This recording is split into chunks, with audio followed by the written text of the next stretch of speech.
ప్రభు యొక్క ఘనమైన నామాన్ని బట్టి ప్రతి ఒక్కరికి వందనాలు చెల్లిస్తూ ఉన్నాను.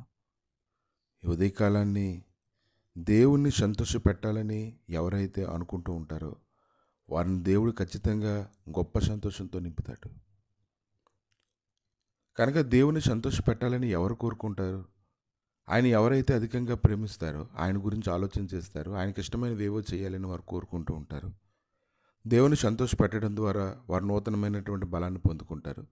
పక్షిరాజు యవ్వనం వల్లే వారి యవ్వనం కొరత దొక్కుచున్నట్లుగా ఆయన చేస్తుండగా అలయిక సొమ్మశిలక పరిగెడుతూనే ఉంటారు.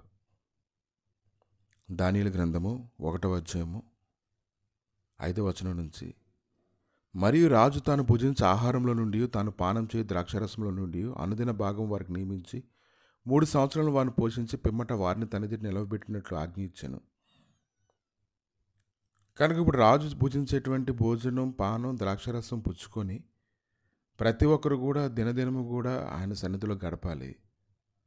రాజును సంతోషపెట్టినట్లుగా ఉండాలి.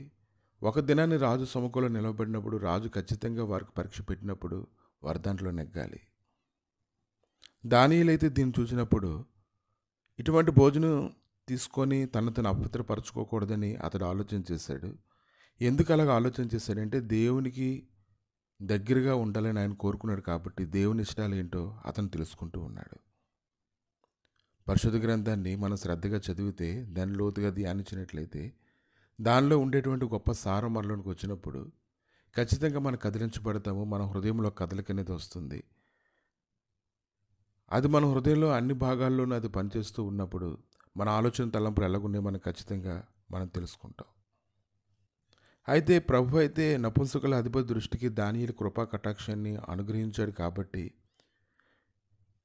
మీకు అన్నపానం నియమించిన రాజుకు నా యజమానికి నేను భయపడుతున్నాను. మీ ఈడు బాలుర ముఖము కంటే మీ ముఖంలో కృషించినట్లు ఆయన కనబడినేలా, అట్లయితే రాజు చేత నాకు ప్రాణాపాయం కలుగు చేతారని వారు చెప్పినప్పుడు దానియేలు అతనితో మాట్లాడాడు, అతన్ని ఒప్పించాడు. ఈ విషయంలో వారి మాటలకు అతను ఒప్పుకొని 10 దినముల వరకు వారిని పరీక్షించినప్పుడు, వేరే భోజనం పెట్టినప్పుడు 10 దినములైన తర్వాత వారి ముఖములో రాజు భోజనం భుజించు బాలురందరికంటే సౌందర్యంగా కలగా కనబడ్డాన్ని అతడు గమనించినప్పుడు వారికి అదే భోజనాన్ని ఇవ్వడాన్ని మనం చూస్తున్నాము. కనుక ఎప్పుడైతే దానియేలు దేవుని కొరకు దేవుని సంతోషపెట్టడానికి అతను ఆలోచన చేశాడో దేవుడు అతను హెచ్చించాడు. ఎలా హెచ్చించాడంటే, ఈ 4 బాలుల సంగతి ఏమనగా దేవుడు వారికి జ్ఞానమును సకల శాస్త్ర ప్రావీణ్యత వివేచన అనుగ్రహించెను. మరియు దానియేలుకు సకల విధములకు దర్శనములను స్వప్నభావాలను గ్రహించి తెలియగలవాడై ఉండెను. దేవుని సంతోషపెట్టేటువంటి వారికి, దేవునికి ఏది ఇష్టమో అది చేయాలని కోరుకునేటువంటి వారికి ఖచ్చితంగా దేవుడు వారిని హెచ్చించేటువంటి స్థితిలోనే ఉంచుతాడు. కానీ రాజు సముఖంలో వారు నిలవబడినప్పుడు రాజు వీరి యొద్ద విచారణ చేసినప్పుడు జ్ఞాన వివేకాల సంబంధమైన ప్రతి విషయంలో వీరు తన రాజ్యం అంతటి నుండి సగుణగాండ్ర కంటేను గారడ విజయ కలవారందరికంటేను 10 శ్రేష్ఠులని రాజు తెలుసుకున్నాడు. రాజు ఎంతగానో సంతోషించాడు.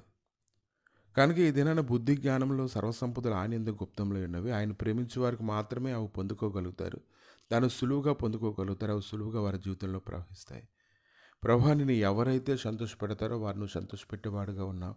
వారి పక్షంగా ఉండి నువ్వు గొప్ప కార్యాలు చేసేవాడుగా ఉన్నావు. దేవా, మీ గాయపడిన హస్తాలకు అప్పగించి ప్రార్థన చేస్తుండగా దేవా, నిన్ను సంతోషపెట్టేటువంటి వారందరూ నాయన గొప్పగా వర్ధిల్లినట్లుగా కృప దయచేయండి. నిన్ను సంతోషపెట్టాలనే కోరిక అనేక మందిలో కలుగు చేసి దానియేలు వలె శ్రద్ధగా వెతికి దేవా అది అనేకులకు నాయన సాక్షార్థంగా ఉండేటట్లుగా సహాయం దయచేసి అటువంటి కృపను వారికి అనుగ్రహించమని యేసుక్రీస్తు నామములు అడిగి వేడుకుంటున్నాము తండ్రి. ఆమేన్.